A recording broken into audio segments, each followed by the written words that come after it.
All right, everybody. Welcome to another episode of the Freezin NFC North Podcast, episode 173. Do the Bears own the Packers now?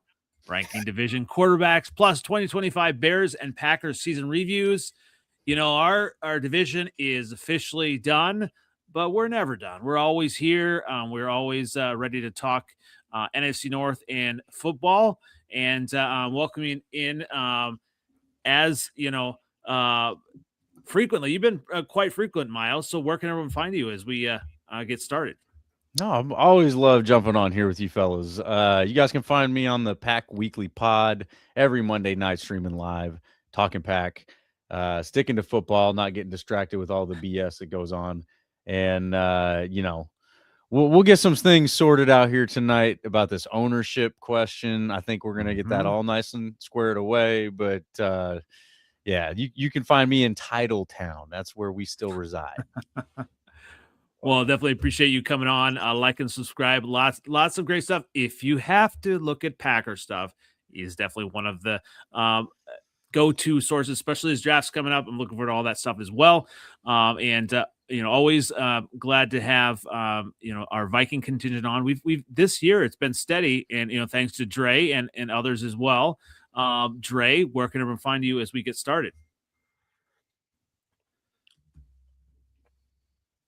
Turn your sound on, bro. You got your mic. We both did it. He's going to be going. So you can find me on NFLOutdated on Twitter X, on YouTube, on Instagram, and you find us on Freezin 4 Pod on TikTok. Although I did post some stuff, and I don't know, the whole algorithm's messed up, so I'm not getting as many views on that as well. But we're gonna keep going on TikTok. We've got some great clips as well. How's your sound there, Dre? I think it's good. Tell me if I'm all wrong. right. Got him. Where can everyone find you? Yeah. Sorry about that. You can hit me up on X, Twitter, Basketball Man Sports. Thanks for being here, even though the season's over. It is. And seventh letter, I still you can still be the final one, even though you're not the king of the North anymore. That'd be me. But where can everyone find you, sir? Seventh letter, king of the North. Oh shit. What is it? Seventh letter 4 on Twitter X, Sam OG on Instagram, Facebook. Let's get it, man. How was Cancun? Did you enjoy it, man? I did. I found some remnants of Packer fans in the sand. So it was I guess it is still, kind of appropriate that you still do say, one of the kings of the North, because I feel like Packers have not won the division since 2021, yet they still say they run the division. So, obviously I've been on Twitter, quite often and talking about now how the Bears have a 2-game winning streak over the Packers, especially in the playoffs. And I know a lot of Packer fans are in the fields about this. And my line now is that the Bears do own the Packers. And factually, I would say that is correct. So, as we kind of get started here, I feel like this is a fantastic place to start, Miles. You are the Packer voice. So do the Bears currently own the Packers? I don't know, man. I'm not sure how you're defining ownership, because I think a lot of people have owned the Bears more than the Bears have owned them by your standards here. So just be careful. Don't back yourself into a corner now. I guess we own the Bears. I do. Okay, that's where I was going to go with this. I think that there's some ownership here. Okay. All right. I've heard that. Yeah. Continue. And the other thing about, the North, certainly it's been a couple years since we've had a title. But what was the Bears record within the division this season? I don't think it really matters if you actually win the division. I think, oh, okay. You can grab for the title, but until you hold the title, that's you hold on to it. And we were 2-4 in the division, but that last one versus the Lions really didn't count. Ben Johnson said, we're not going to give everything, because we know the Packers are the playoff. We're in the playoffs, and that's the most important game. All right. So, at least your standards are super solid, man. That's good. Airtight. Airtight, So, and the Packers were 4-2 in the division, just to be clear, 2-4 versus 4-2. And I thought the Vikings were also 4-2 in the division here. So, just clarifying, as long as we're bringing in factual information, we're bringing all the factual information. So I don't know, man. I don't think your definition of ownership really lands. So I think ownership is safe right now. There was a really long stretch there over the last 10 to 15 years where the Bears didn't do a whole lot of winning against the Packers. That's fair. And to be honest, yeah, I mean, our ownership is not been the best leadership GM. I think we've turned the corner, and I know seventh letter. I'm really wondering, and obviously maybe we'll find out here in this offseason about Ryan Poles a little bit more, but you weren't sold on Ryan Poles, but seventh letter, Ryan Poles did say he was going to take the North and never give it back. We have the North now. Are you a little bit more sold on Ryan Poles? No. I mean, not even with all the draft class, the best. I mean, I don't think it's the draft class. I do respect him for the trades that he made. Yeah. You know what I'm saying? He made some good trades for the O-line. He got Grady Jarrett. You know what I'm saying? Which Grady Jarrett wasn't, all that impactful. But y'all, I a lot of times, like, I notice your turnovers pick up when y'all got a little bit of pressure from the inside.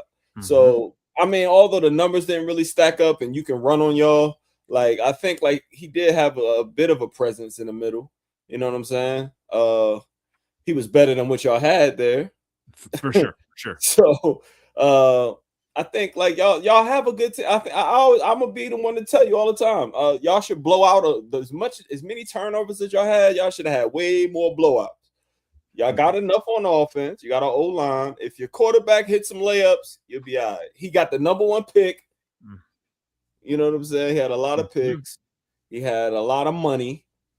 He spent it on some. He won free agency 2 years in a row. You know what I'm saying? So it ain't like y'all ain't have pieces. I always thought the Bears was going to be. Last year, I was like surprised it didn't work out, but Eberflus is a bump. You know what I'm saying? This year, Ben Johnson went there for a reason. He got everything. He got everything. Aaron Glenn looks crazy. and Ben Johnson looks like the best coach in the world. You know what I'm saying? Because he had everything he needed. You got explosive offense already. All you had to do was fix the O-line. You had enough money to do so in draft capital to make the trades that you needed. So you got it. That's not it's kind of like Ryan Poles messed up more this year. He looks better this year. He looks better this year because Ben Johnson kind of brought some order to the situation.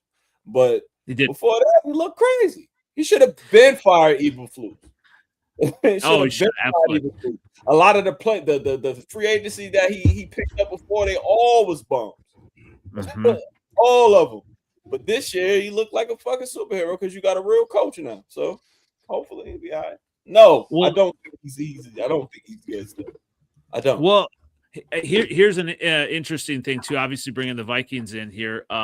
So I know it was when the Vikings and the Bears were both looking for general managers. It was between Poles was possibly going to go to the Vikings, but then Kwesi. I thought obviously with what the Vikings had done, Kwesi has done a pretty good job. But now, obviously, I think he's kind of in the hot seat in Minnesota. Is that kind of right, Dre? I think with some people he is. I still don't hold him as objectively. I'll say that there's enough people that are probably thinking it. I don't think he's done terrible. Even in he's kind of had a iffy draft, but I don't know. I look at it overall. He has slight equal or better, slightly better than Spielman's in his 12 years of his draft success. I just think draft success, if anything, is kind of where his weakest part. But then he's only had 3 years, and not every year is gonna have the most all-star, 6 all-stars. That's just not gonna happen. If it does, you're damn lucky. So I think he's kind of fine. But yeah, I do think if anything, he's definitely feeling pressure, especially with the McCarthy thing. If that doesn't pan out, I'm not sure if it will. I want it to, obviously. I think that's where they hedge their bets. So see what happens next year, and then we'll go from there. Yeah, I don't know. Well, kind of on that too. Obviously, the Seahawks, won the NFC title, and they're heading to the Super Bowl. As a Vikings fan, I mean, obviously, I heard from Shelby if it would have been the Bears versus the Seahawks, she would have not been ready for that. But Sam Darnold, he was actually really good in that NFC. And they protected his bum ass. He's a bum. If you protect him, he gonna be all right. You know what I'm saying? He made some really good throws. I mean,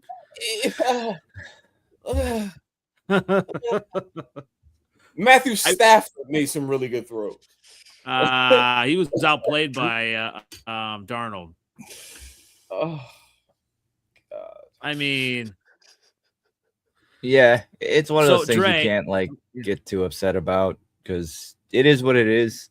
Like they wanted McCarthy, which I understand that. Yeah, dropping him number one. Like what the fuck? Yeah, it's one of those things that's kind of how it is. You don't know who.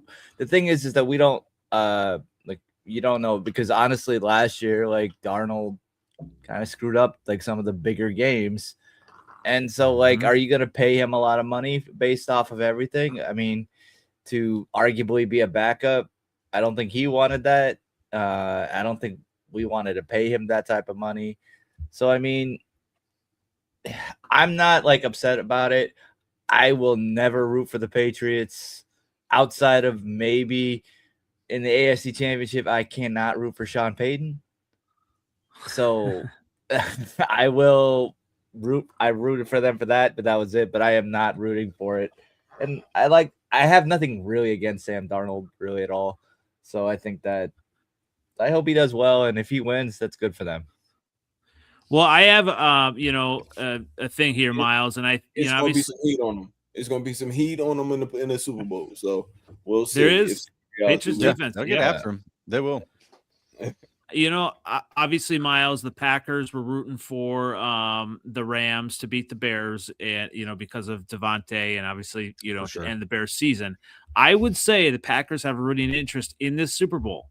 I would say that the Packers should root for the Seahawks, and here's why. Okay. Because of Velus Jones Jr. So the Bears lost to the Rams. The Bears lost to the Rams, and Velus Jones Jr., who was on the Seahawks, tweeted out, basically anti-Bears stuff. And so, I think he is, in my mind, the players that are still left, he is public enemy number one in Chicago. Velus Jones Jr. He was a bum in Chicago. He was a bum in Chicago, and now he's throwing shade at the Bears for losing, and he is basically just he's not even in the back seat. I think he's in the trunk.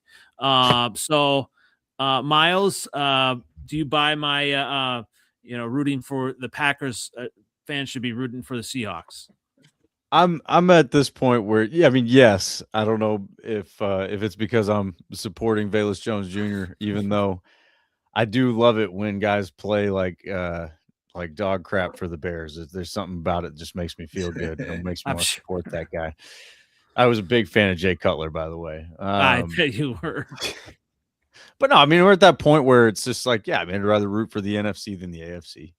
I don't want to start. I mean, as a football fan, I think we're going to get a good Super Bowl. So I like that. I think what they're building in New England, it's hard not to appreciate it.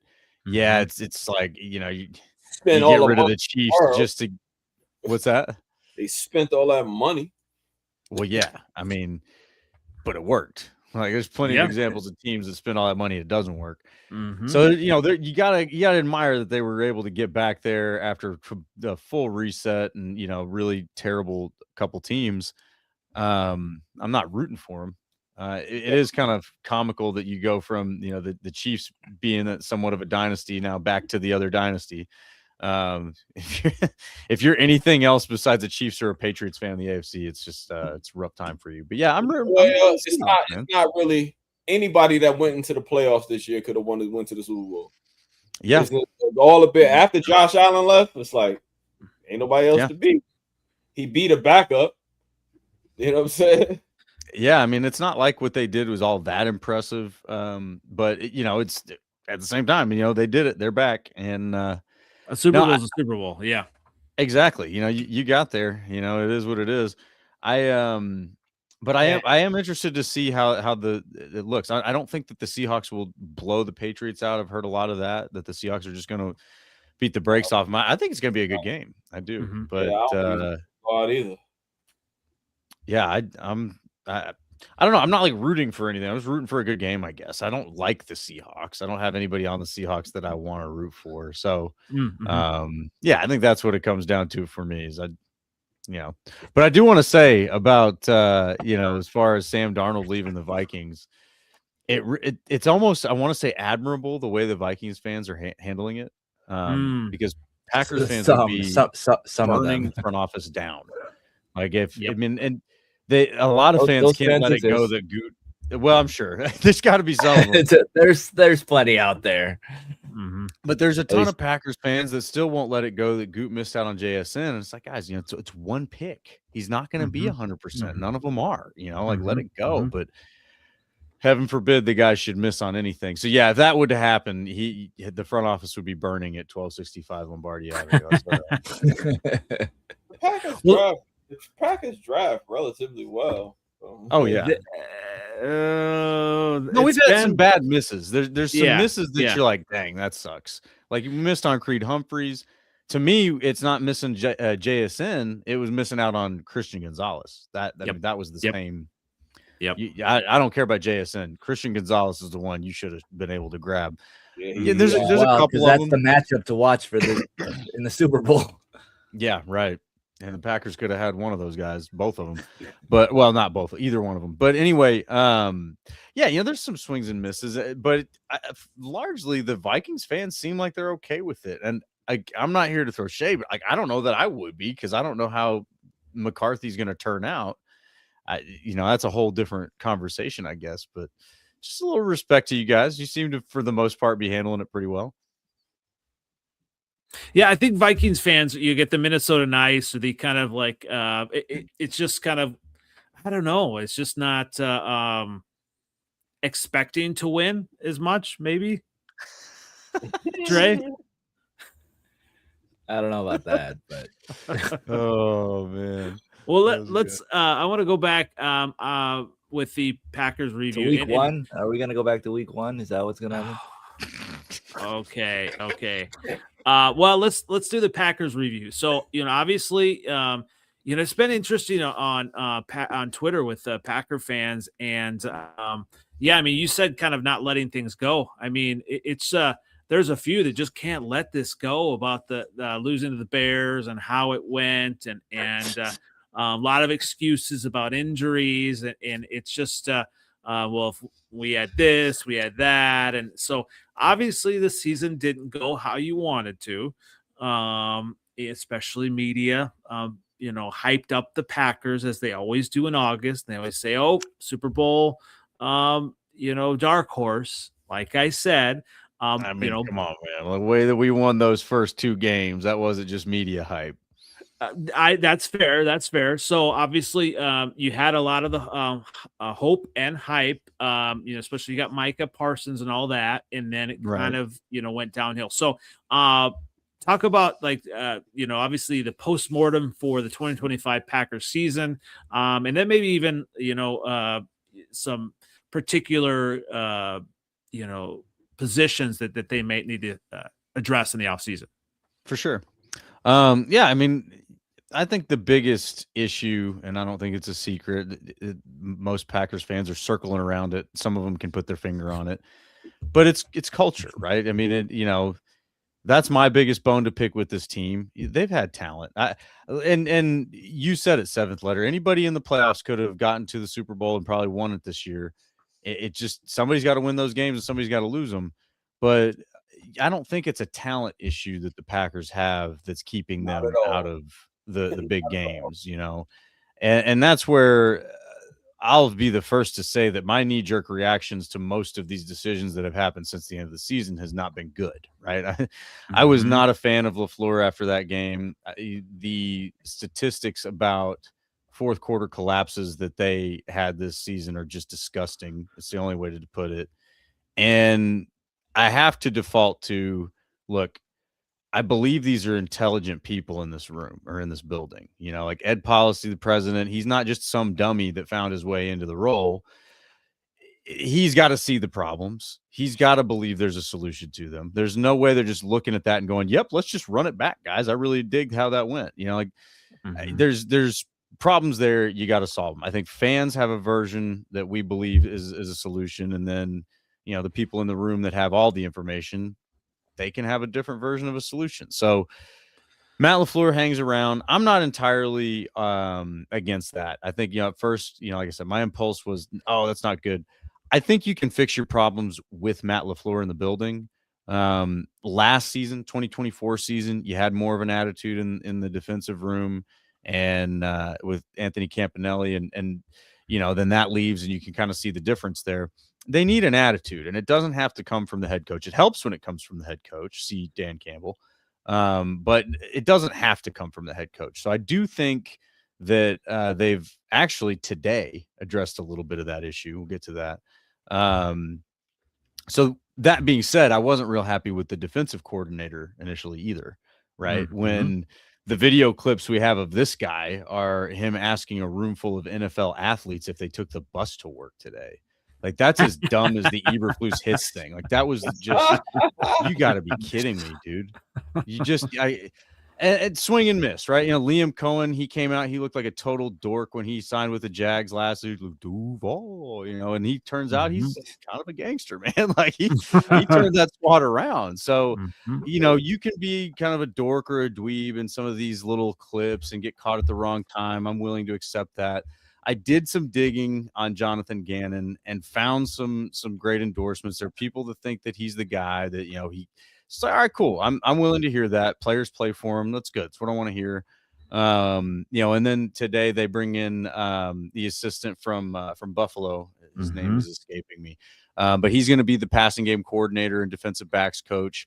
He did originally interview for the Packers defensive coordinator position when Halfley was hired instead. So they thought enough of him to interview him as a defensive coordinator a couple years ago. So that's, in my opinion, that's a great hire. What I saw of his press conference was, you know, he looks like a high football IQ guy, kind of has a little bit of an attitude. That's what we need. You know, we need attitude in there. You know, and I think some players can bring it, but I think coaches have to bring it. And, you know, I think just to wrap the thought, one of the common things about this offseason is, oh, well, there's no hope because the Packers don't have a first round pick. Like, that's just totally false. You don't need a first round pick. First of all, you got Micah Parsons. There's your first round pick. And second of all, this team is not first round picks away from being great, right? They need depth. They need a couple guys, and then you're back at it. So that's kind of where I'm at right now. Well, yeah, and so Babbage is the guy they brought in. I heard that he was actually really good with the secondary, and obviously, I think that would probably be helpful for the Packers. So, so yeah, I hearing that he was a defensive coordinator, I mean, that really is a solid hire, and maybe that is kind of, you got 2 for 1 as opposed to Halfley, who he had some good games, but you know, some not as good either. But I don't know if that's just the Miles or the well, they built the defense around Michael Parsons, so after he left, like, you know, and nobody stepped up. I think it's real easy to go off and blame Matt LaFleur for the issues just because it is such like an obvious leadership failure, but definitely Halfley had some mistakes in there that you can't consider him just the perfect guy, right? Getting run over by Derrick Henry the way you did at the end of the season is not good, man. Not good at all. Like, that's just sort of like a pride thing. You're like, don't let somebody do that to you in your own stadium, especially leading into the playoffs. Like, just don't let that happen.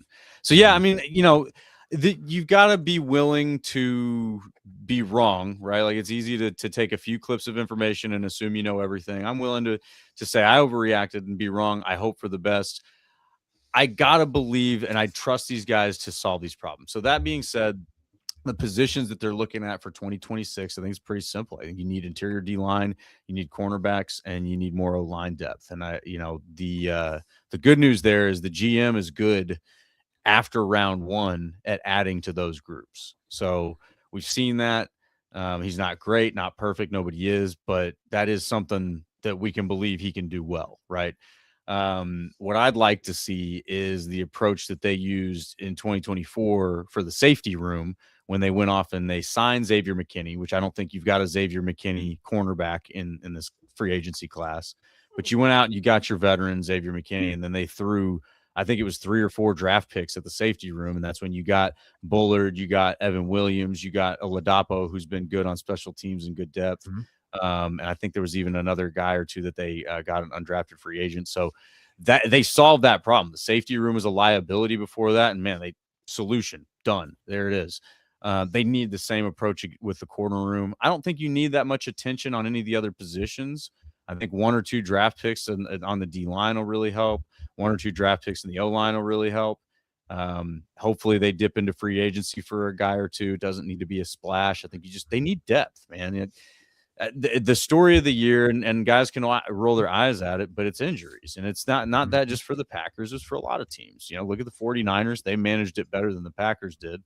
But yeah, so knowing that, you kind of have to know that going into the football season these days. Like, you need to plan for injuries. For one, don't bet all your defense on one guy. It's great that he's a great guy to do that with, but don't do that. But two, if you anticipate that, like, then you do have those depth pieces. It's you have to anticipate it. That's the nature of the NFL. So that's what I'm looking for from them this offseason. I got a head start on that at the Shrine Bowl this week. That was pretty fun. Oh, very nice, very nice. But if you guys didn't catch that on the NFL Network last night, you could probably get a couple of reruns. It was actually a really good game. There's some good standout players. Well, I also wanted to come back to, on Twitter, obviously, people have called me a closet Packer fan because of how many Packer fans I interact with. It's just quite how many Packer fans you piss off. That's always my I try to do that and then bring it back, Yeah. But I've heard a few kind of gripes from Packer fans or seen them. Obviously, you bring back the special teams coordinator still has a job. Keyshawn Nixon still has a job, and then your defensive linemen who fell apart are all still on the team. So, obviously those are still hot button issues for the Packers, which is a Bears fan. Nixon, y'all don't like him no more? I don't like Nixon, man. He got to go. He's got to go. His attitude is terrible. And did you see him against the Bears? Obviously, all the penalties. I do think that they ask a lot of him. He gives me like a Meek Robinson on my team. They ask a lot of him. Like, he's all right. Put him in the slot. They be having him on the outside. Like, you can't. He ain't that. He's not that guy. That's my issue. He's not that guy. If you're gonna ask that much of somebody, like, get a different guy. Right. They kind of I feel like they re-signed him when he did really well on special teams. And then they kind of showed up in corner. He was a good corner too for a little bit. Yeah, he started the season strong. Yeah, he had some pass breakups at the beginning of the season. He started strong. His attitude is my problem, man. And he makes some of the penalties he gets are at the worst times. You got to be more mature than that. But then, his exit interview in the locker room at the end of the season there, where, they asked him how his season was. He's like, "Oh, I met all my goals. So I had a good season." And it's just like, dude, stop it. Your team just got embarrassed. That can't be your attitude. Like, maybe you did. Maybe you did get we're talking about Keyshawn Nixon. Maybe you did reach all your goals. That's fine. But that, like, in the locker room after getting embarrassed like that against your rival in the playoffs, dude, no, it wasn't a good season. Period. The end. Like, that's it. That's all I want to hear. I don't want to hear you met your goals, so it was a good season. Get the hell out of here. Are you kidding me? That's crazy, crazy talk. But the biggest bone I have to pick with him, and this is where you get kind of into some of the organizational issues, is he was brought in as an all-pro returner. And this season, he decides, I'm not going to do returning anymore. I'm CB1. All right, fair enough. Back it up, first of all. Second of all, the team didn't have a returner. So, like, I'm looking at this. I'm looking at the coach going, wait a second. Your GM hired a guy, and the guy quit that job, decided to do a different job, and you're just cool with that, even though you don't have anybody to do the job he just quit, and he's supposed to be one of the best at that job. And that's where I think you get a lot of when it comes to like the control that he has over the team. Remember, y'all played us with the Aaron Rodgers last game, and what's your middle linebacker that got ejected from the game? It was a Quay Walker. Quay Walker, yeah. And in both of them, he got ejected. He pushed the guy, and then like Wyatt got in the guy face too, the same game right at like during the same play. And it's like, well, this is a big game. This is for y'all to go to the playoffs. You know what I'm saying? Like, keep getting under control. Don't be so selfish. You know what I'm saying? It's a lot of like, and that right there, I'm like, damn, he ain't got no control over this team. The way he let Aaron Rodgers kind of run shit when Aaron Rodgers was there, you know, it's like, he don't have no control over that team. So, and that's the issue that I have. And I think that's why some of the people that want the GM fired, it's like, I don't think that's the right tree to bark up, because the GM is providing resources and they're being misused, right? You know, and Packers fans for 20 years, we've been barking about getting a first round receiver, and then we got one and he sat on the bench. Like, so I don't want to hear this about the GM. Yeah, he may have made some mistakes, but the coach needs to use the resources he's given appropriately. And that's where, like, again, like, if any one of us gets a job, like I get a job as an accountant and I decide, no, I'm not going to be an accountant anymore, I'm heading over to marketing, I'm just going to get fired. Like, they're not going to even entertain that, man. Like, it's not even an option, you know, like, oh, that's what you're doing. Okay, we'll see you. We're going to hire a guy to actually do the job that we hired you to do. It's like a trap, because LaFleur is a talented coach. You know what I'm saying? I can't, and nobody, in my opinion, nobody out there was better than him. So it really didn't make no sense to fire him. That's where I came back around. It's like, don't fire him just for the sake of firing him. Like, make sure there's Ben better Johnson options. ain't out there. You know what I'm saying? Vrabel ain't out there. So it's not like a real good coaches, I guess. I love that 7th you just said something positive about Ben Johnson. This is like a new day. Johnson, I think he's a good coach. I think he a punk though, but I think that's fair. You know what I'm saying? He should have went for that too, and got y'all out of there. Y'all be in the suit. Y'all would have been in the NFC Championship last week, but you know he's soft and wanted to give homeboy the ball back. Hey, we're getting there. We're getting there. A couple things that you said, Miles. So I mean, I did go to the Packer training camp, and you talked about a couple of things. Obviously, the returner, and when I went, they were trying Matthew Golden out as returner, and like even in the Bears game, they threw Josh Jacobs out there. Like, what are you doing? Like that's my whole thing. Yeah. So you have that, and then you finally give Matthew Golden a chance, and that he got a touchdown versus the Bears, and that touchdown, I was like, all right, well, at least we kept it close, and I thought that, you know, if he would have, you know, really, that felt like Golden a nail in the coffin, man. It really did. You give Golden more of a chance, and so 2026 he probably will, but like, who's your play caller? It's Matt LaFleur. Yeah, well, that's what he says. He sat there and let them Bears blitz him the whole third quarter and didn't do nothing. Yeah, so here's my suspicion. I think Matt LaFleur is not the full-time play caller, and he will never admit it. I think that he's got people in his ear. I think he's letting Stenavich call, you know, maybe, hell, let's do this, let's do this, let's do that.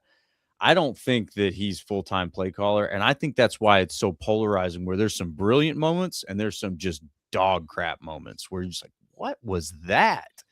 And but the reason I think that is LaFleur is very, very loyal to his guys, right? And Stenavich is one of his guys. He's never been an OC outside of LaFleur. He's only been an O-line coach. He knows the stigma that Bieniemy got under Reed, right? And I think he's trying to help his guy out and be like, no, look, like, we're going to hand off some of these responsibilities. We'll do it low key so that it doesn't disrupt anything. But yeah, I mean, I can't be convinced that LaFleur is a full-time play caller because he's too inconsistent, if that's true. That's my biggest issue there.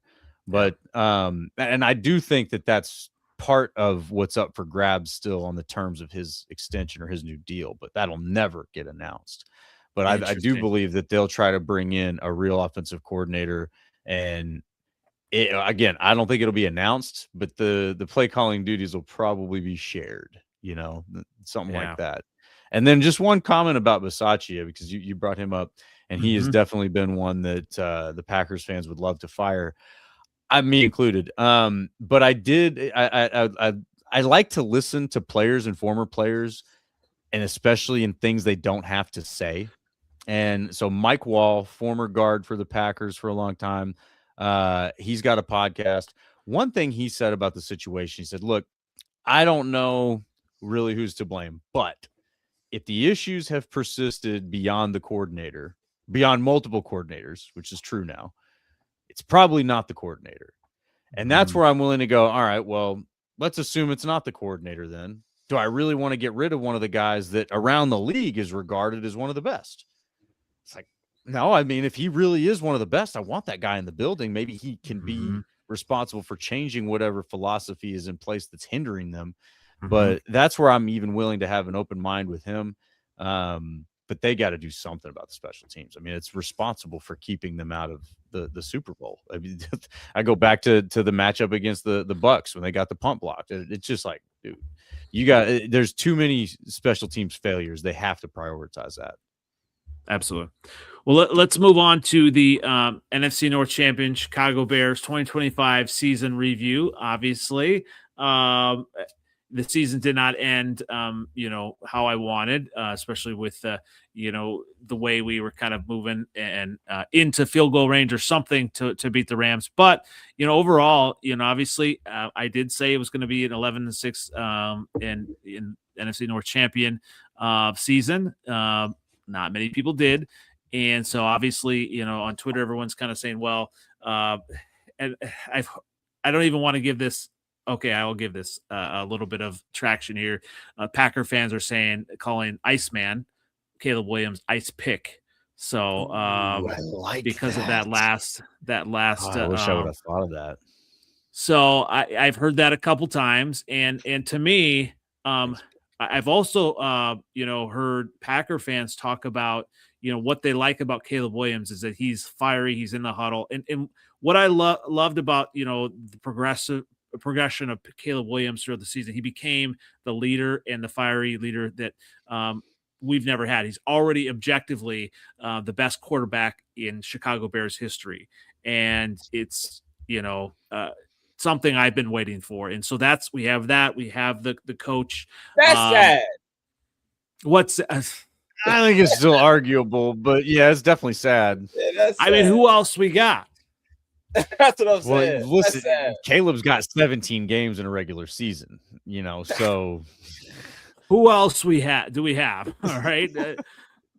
I mean, we have Caleb, and he can make Mitch Trubisky didn't look bad his first couple seasons either.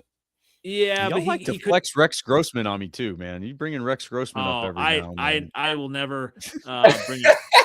I will never bring up Sexy Rexy. Positive life. Sexy Rexy. Any other quarterback, we win that Super Bowl. Any other quarterback. I love this. Caleb is a future first ballot Hall of Famer, unlike Belichick. Yeah. I mean, big old swing and miss there, man. You got 6 rings and they still don't fuck with you. God. Yeah. I feel like, the Hall of Fame voters are kind of like, it's kind of like a Twitter community, right? A lot of consequences. You know what I think, yo? He cheated. Oh, absolutely. I don't think that. I don't think it. You know it, right? Yeah, I feel I know it. Well, so here's the thing. Obviously, everyone wants to crap on my Bears for the quarterback, but I'm obviously, you look at Caleb Williams, and we're gonna. I want to finish off after this, talk about the quarterbacks and ranking those. Seventh Letter and I did that last week, but when you look at quarterbacks, Caleb Williams is among the best in the division. Show your list. Show your list. No, not yet. It's coming. He's among the best in the division. let alone, I mean, maybe in the entire NFL. At what? Clutchness. At what? The clutch gene. The clutch gene. Clutchness. So we'll get into that. I don't want to get into that quite yet. But you're looking at Bears stuff. So when I'm looking at the Chicago Bears, obviously 2026, we're going to have to make defensive improvements. Obviously that is key. And I think now Dennis Allen is going to be able to draft some of the players, or, a few more players are going to fit his scheme. There's a little bit of traction about maybe Khalil Mack coming back, finishing his career with the Chicago Bears in a little cheaper, rate than, some of the top players would. One-day contracts are cheap. What's that? One-day contracts. The contractors, yeah. I mean, hey, I wouldn't mind to see him, come in almost a complimentary role.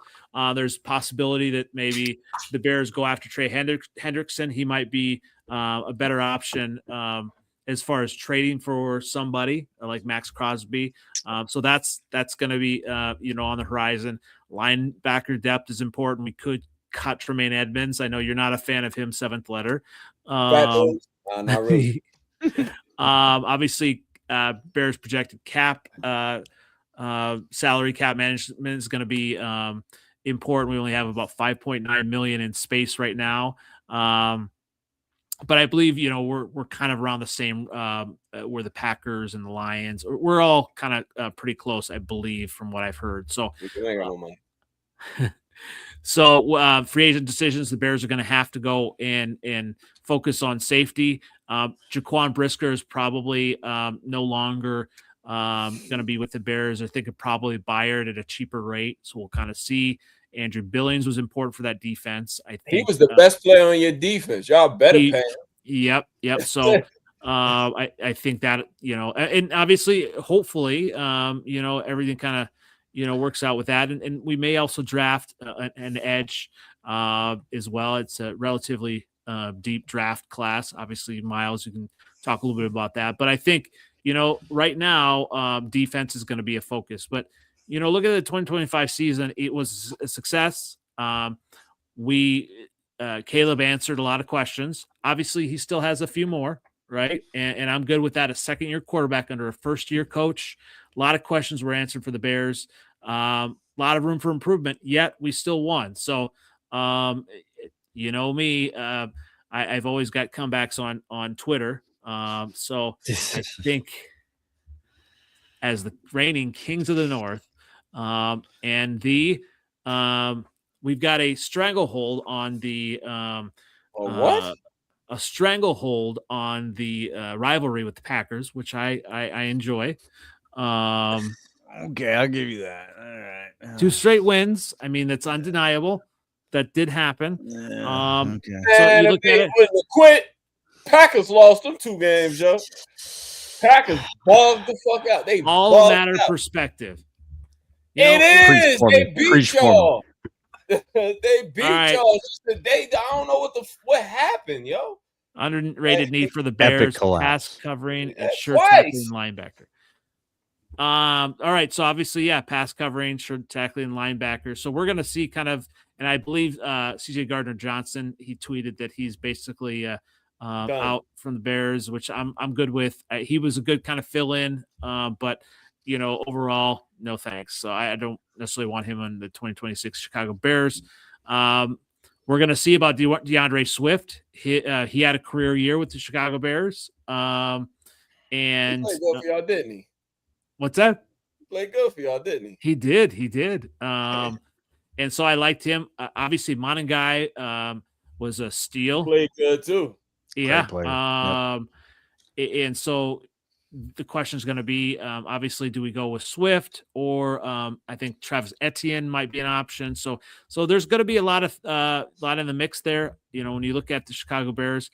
But I've heard it said that really there's not ever going to be a Chicago Bears or maybe any season like the 2025 Chicago Bears, just the height and the low, just the excitement, obviously with all the come from behind wins, and just a young quarterback coming into his own, and just a young coach coming into his own as well. So all in all, I'm excited for what the Bears did, and obviously for what they're going to through in the what we're going to be in 2026. So, any thoughts? Well, let me start with this, right? And I don't know the exact numbers, but I believe you guys led the league in close wins, right? Like single digit wins or something like that, 1 point wins, something like that. Whatever the close win stat is. And Is this going to be the Minnesota Vikings? Is this going to be the Minnesota Vikings stat? Historically, how do teams do the next season? Yep, Washington Redskins. Tell you what, I absolutely understand that, but here's the thing: what happened with the Vikings? Who was their quarterback the year after that? They had so many close. I mean, hey, yeah, the Vikings. That's apples to oranges. That's just a very different situation for sure. But historically, teams that win the most close games the next season do not do well. Yo, and that's fair. Obviously, the Chiefs. There you go. Mm-hmm. Yeah, obviously that's absolutely fair, and I think to me as a Bears fan, I love it. I love all the shade that way because that means that we are the team to beat in the NFC North, especially. And I haven't brought up DJ Moore. Obviously, DJ Moore's kind of been a lightning rod for that last play. We may be able to trade him. Maybe we trade him because of what Colston Loveland is becoming. I heard Cole Kmet might be a trade option as well. I'd like, just the 1-2 punch of Kmet and Loveland, especially when Loveland was hurt. I don't know, man. It's kind of been like a tight end renaissance, man. You got to have two, just like running back. I agree.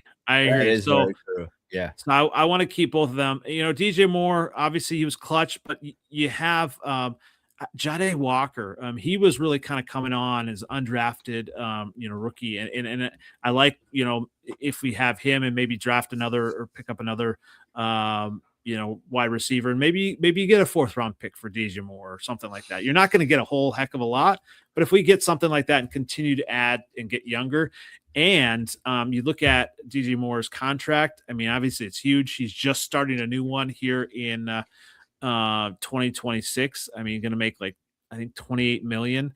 DJ Moore is scheduled to make $28 million. Yeah, they signed him on the internet. They signed him on Hard Knocks. So $110 million contract extension.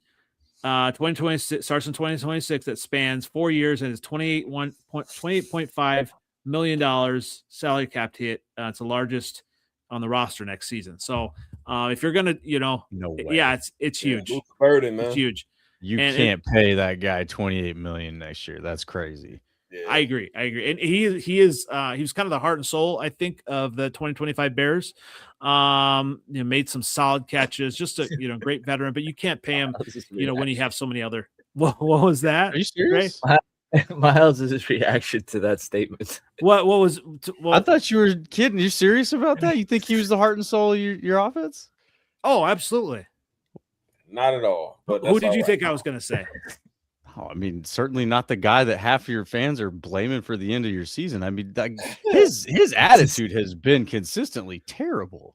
How is he the heart and soul of your offense? I think that's overinflated. You look at the locker room and what he's meant to the team, and he has really kind of brought the team together in the locker room. And I don't think so.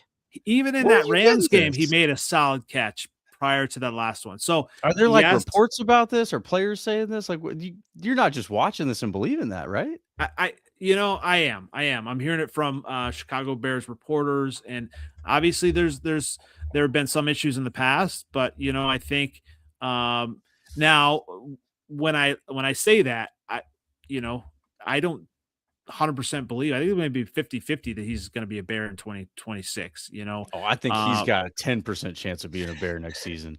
But I would just say, and this is not even to just be talking trash. I mean, just like Caleb Williams is obviously the heart and soul of the offense. Like that, I figured was like a kind of a no-brainer at this point. Yes and no. I mean, Caleb was starting to learn throughout the season. You have a veteran like DJ Moore, who he can trust, and I think that was the issue in that last play. He had started to really trust DJ Moore. You have someone who was going to be running he couldn't trust that he was going to be running the route, and maybe it was a new concept or whatever, new offensive concept, but he just didn't run the route as crisp as he should have. But he had trusted that he was going to make those clutch plays, and you throw it. He threw it to him with the Packers, and so twice, So, but yeah, I think 2026 Caleb Williams will be the heart and soul, and he has become that. So, yeah, it's going to be an interesting ride. So, here we go. EJ says we can get rid of Moore. He reminds me of Packers wide receivers, good, but not a star. Man, shots fired. Come on now. Goodness. I don't think he reminds me of a Packers wide receiver at all, but I understand the shot that was taken there. That's fine. Yeah. No, man, dude, I would be, if I'm a Bears fan, I would be jettisoning him. Get him out, give me whatever draft pick I can get for him. You got Luther Burden, you got Adunze, you got 2 great tight ends. You don't need that, dude. You just don't. All you need is somebody solid at this point. Yeah, I agree. Good, and Luther Burden looked like he might be some. Yeah, and John A. Walker did good. A Khalif Raymond type, somebody that's solid. You know what I'm saying? And then we can put more of the money on the defense, or as well. I agree. So I want to kind of move on to the quarterbacks. All right. So here's our 7th letter night. Last week we talked about quarterbacks, and we both have our lists. So I'm going to put up here the PFF ranking of quarterbacks. And we'll kind of go from there. So PFF ranks 1 to 17 here. Stafford 1, Burrow 2, May 3, Purdy 4, Love 5, Allen 6, Prescott 7, Lawrence 8, Herbert 9, Darnold 10, Hurts 11, Goff 12, Cousins 13, Mahomes 14. Wait, Cousins? Exactly. So this was how well they did toward the end of the season. All right. So this is the PFF rank, and obviously Mahomes was hurt, so he slid down, and Caleb Williams at 15, Nick's at 16, Daniels at 17. So a lot of this was kind of like, how well they did, and then also if they got hurt. So Cousins evidently came on toward the end of the season. So what are your thoughts? Dre, I'm going to give you a shot here to look at this list. What are your thoughts on this PFF list? Well, Burrow being number 2 after missing the majority of the season is kind of like, he shouldn't be there just because of that. Because he had a decent season, but that was because he didn't play the entire season. Cousins also similarly, he was on the bench the entire season up until Penix got hurt. Stafford had obviously a very good season. His record shows for it. Purdy, less injured than Burrow, but still injured too. Yeah. I mean, Purdy had some amazing games, and I think could be a prisoner of the moment, but Purdy has, I think, a command of that Shanahan offense. And, he does. He's a bum. You can have that. I don't want him. Hey, he does. He's got a grasp on that offense, though. You can't deny it. Yeah, because outside of McCaffrey, who is on that offense, really? The wide receivers, at best, they're B receivers. Mm-hmm. They're none of them are they got that tight end. They got that tight. He popped his Achilles, but they got that tight end. Yeah, but Bears. They don't have a receiving core. They don't. Outside, they were beating us with Tonjes. So yeah. The former Packer great. No, that's Tunyon, and he's a former. I thought Bear as well. That's right. Tonjes played for y'all too. Yeah, that's right. He did. Tonjes. I got mixed with Tonjes and Tanyen. That's right. Tanyen played for y'all too. After he played for the Packers, so he should be more loyal to you than us. Notably absent here, Dre, is JJ McCarthy. Okay, I'm not gonna try to convince anybody here that he should be there. I'm not trying to say that. All right, well, let's go ahead and go with 7th letters list now. I'll save my list for last. This is 7th letter. I'm gonna give you a chance to defend your decisions here. These are all good quarterbacks, man. These are all good quarterbacks right here, man. I got Goff at 5 though. I just think my boy played good this year with nothing. I know we struggled with trying to put Prescott on there, but I mean, I think it's just his stats are too crazy to leave him off the list. I don't like the Cowboys, but Dak Prescott, I don't think he was the reason why they lost this year. You know what I mean? You got a whole bunch of myriad of things that went wrong there. So Jerry Jones is one of them. Jerry Jones is always. He's like 1, 2, 3, 4 of them. I mean, he's definitely that's more. Why I say. And then that's why I said on Twitter, the Chicago Bears are the new America's team. That's what you do. You go off and you was America's team last year. You keep trying to take things. That's why you piss people off on Twitter. We was America's team last year. Everybody that's different that come up, they're gonna be America's team. Man. Hell yeah, that's funny. I mean, even Mike Tirico and they were all laughing and excited for the Bears. So I mean, now the Bears are like they box office, yo. Like if you want to sit at the edge of your seat, I give you that. I just want to win. I just want to beat people and win. I don't want to go through all that shit, all that we about to lose, and then Caleb Williams does a Russell Wilson throw. I swear to lucky ass. He is so it makes me sick. It's like when it just reminds me of Russell Wilson in those Seahawk games back in the day. Like he just ran all the way back here and threw it up, and one of these bullshit receivers caught it. I could see I think Baldwin had a catch like that one time where Russell Wilson was just running, and just throws up a prayer. How about Eli Manning? Yeah, well, Eli Manning, man. But Eli Manning in those playoff runs was I have a large deal of respect for Eli Manning. He's probably one of my favorite quarterbacks ever because he was clutch and he can hit layups. Well, speaking of that, obviously in NFL history. Welcome to the Giant Goofballs. Always, they've got some great stuff. Definitely check out their stuff. But yeah, speaking of Russell Wilson and Eli Manning, here we go. I can't stand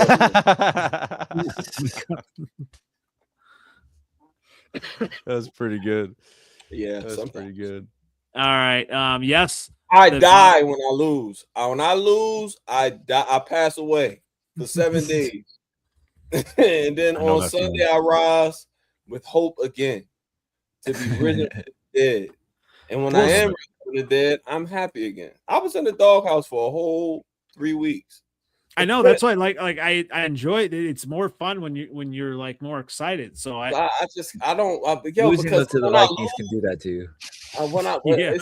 I'm in, bro. I'm in, man. I'm in. I'm the fabric of my anybody that knows me. Are you still like the Lions? Like that's the first thing they ask me.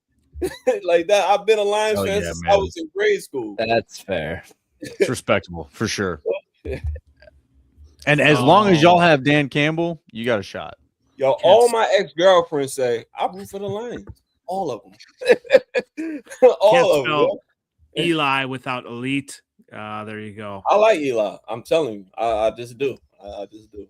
I don't hate on him, but both of those Super Bowl wins, there's some luck in there for sure. Respect though. But look at the team. He probably had one of the hardest roads to the Super Bowl ever. Especially the second. That's San Francisco, that good ass Saints team that was trying to bounty hunter team he beat. Yeah, right. You know what I'm saying? He beat the Packers that was 15-1. A cold game at Lambeau, man. Yep. Yeah. Like, yo, Eli Manning, man, the teams he was a big part of it. Although the offensive line protected well and the running game, everything was cohesive. Some of the throws he was able to make. Eli played his ass off, man. I just got a great day, especially that San Francisco game. I thought he was dead. I thought they killed him. Bro. Well, I want to bring out one thing here. Obviously, you put Caleb at 7. You put Love at 8. 7th letter. Come on, man. This year. All right. You know what? And this is after that Hail Mary that Jordan Love threw at the end of that game. All right. So Caleb Williams in a big moment versus Love. That's what got Caleb Williams over Love. Because one thing about Caleb Williams, he ain't afraid of the big moments. I gotta give him that. No, he's not. I gotta give him at all. that. That's the scary part about his game. All right, if you let him hang around, he'll beat you. Yeah, we're gonna see how far 50% gets him next year. I mean, Pat Mahomes, same kind of guy, like 50%. But don't.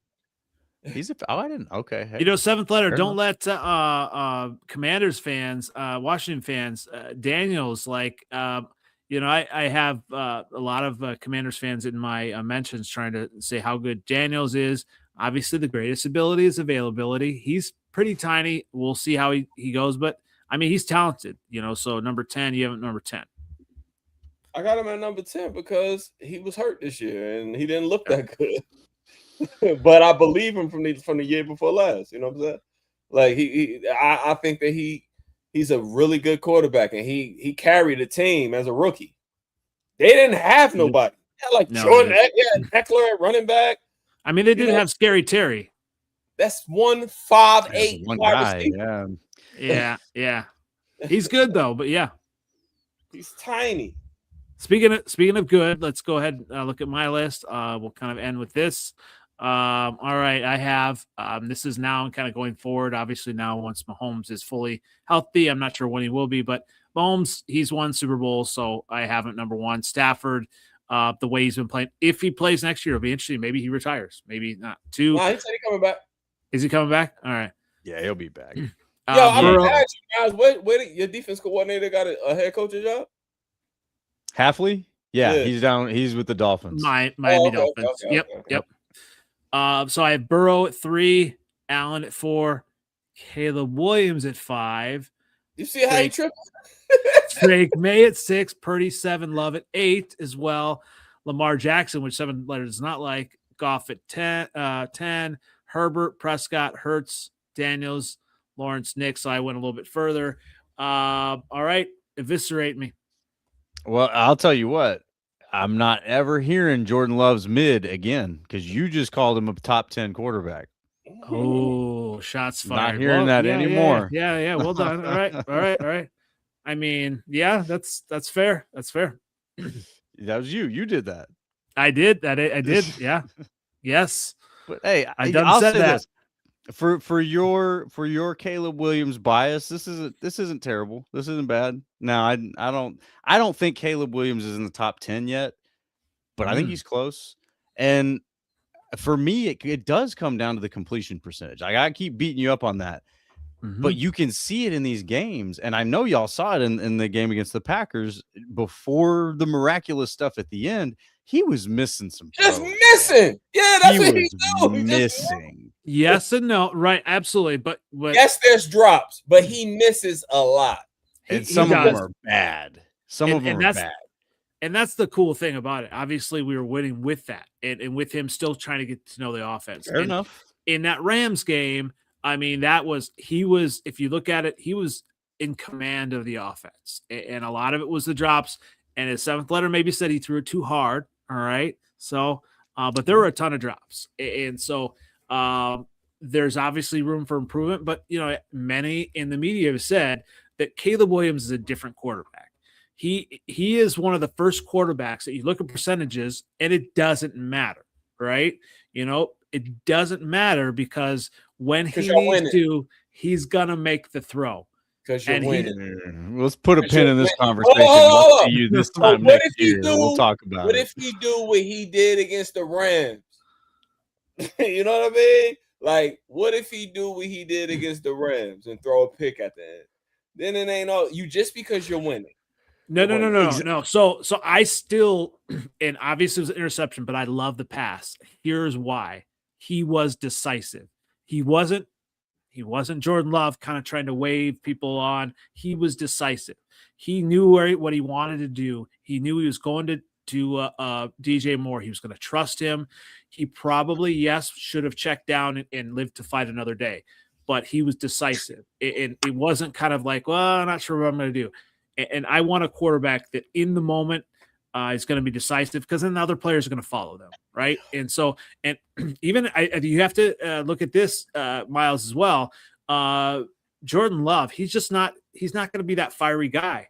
And maybe that will hold him back in actually getting to this Super Bowl, taking the next step. I mean, no. And I'll tell you this. Was there in the Super Bowl.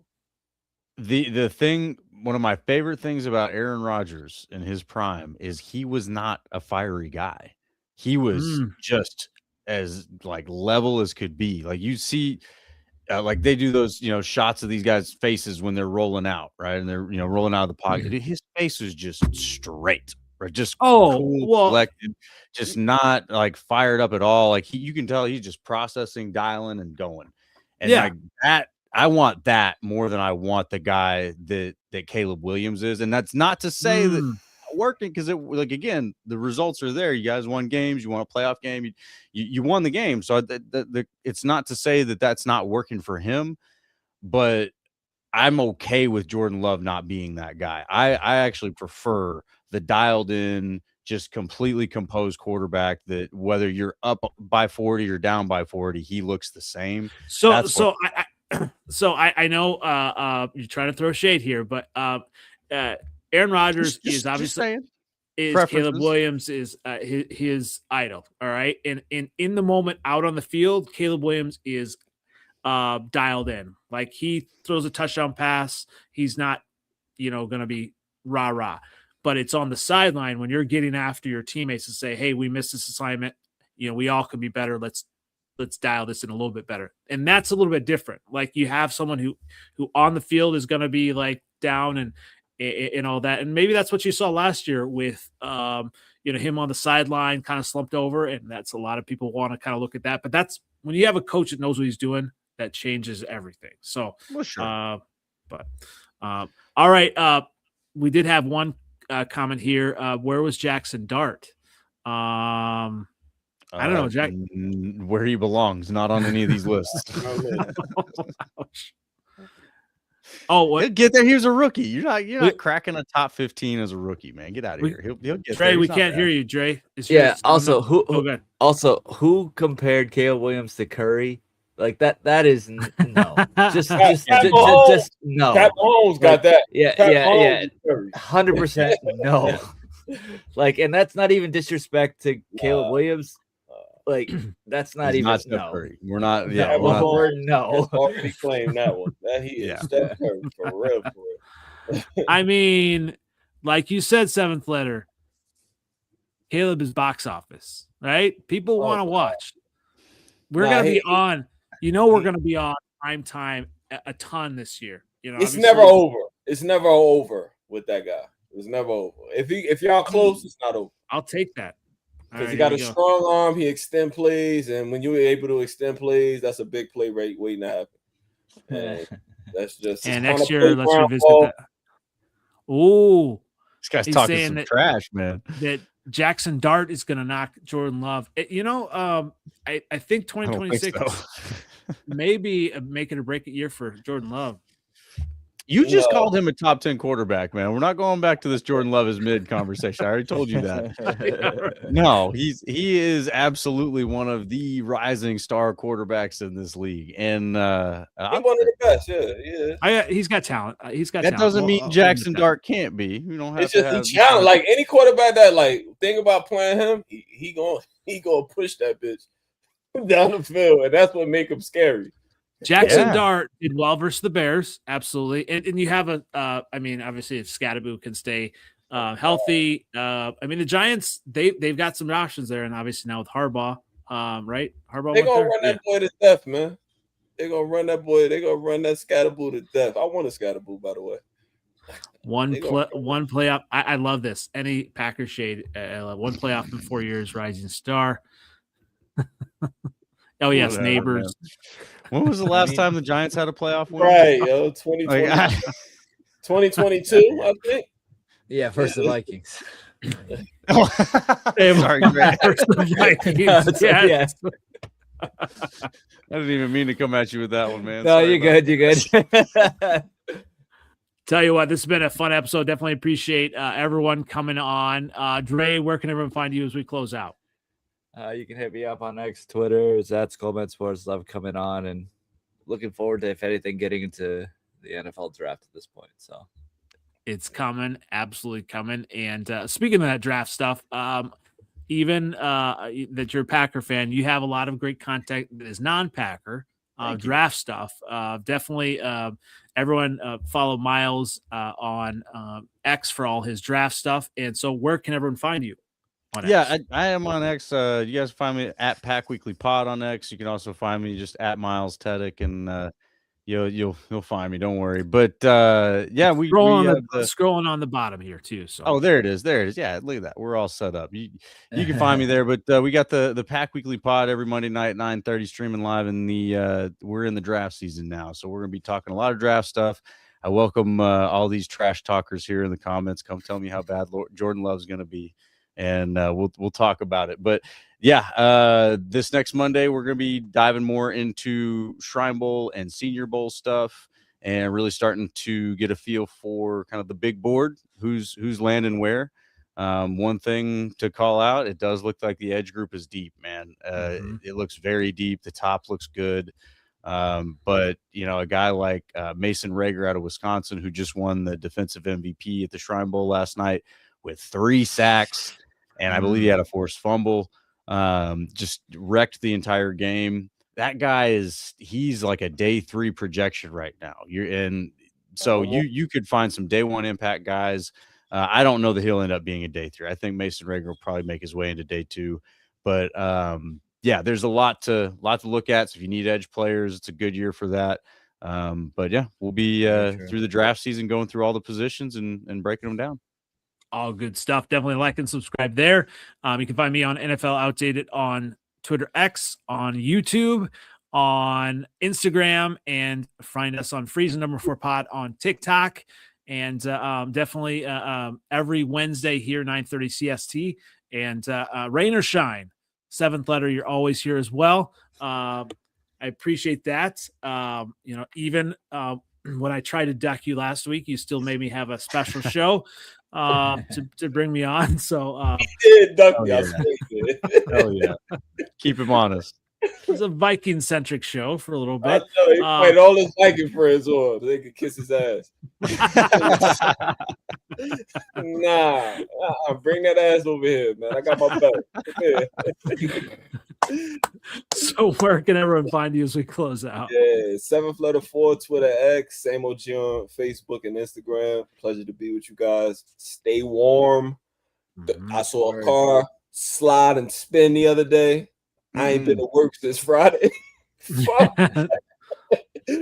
I wasn't driving in that. Be safe, please. Don't do it. I'll see y'all next Wednesday. Absolutely. Thanks everyone for commenting and following and all of that stuff, and like and subscribe. And we'll catch you again next week. Once again, this has been the Freezin 4 Podcast. Bear down. We'll see you next week.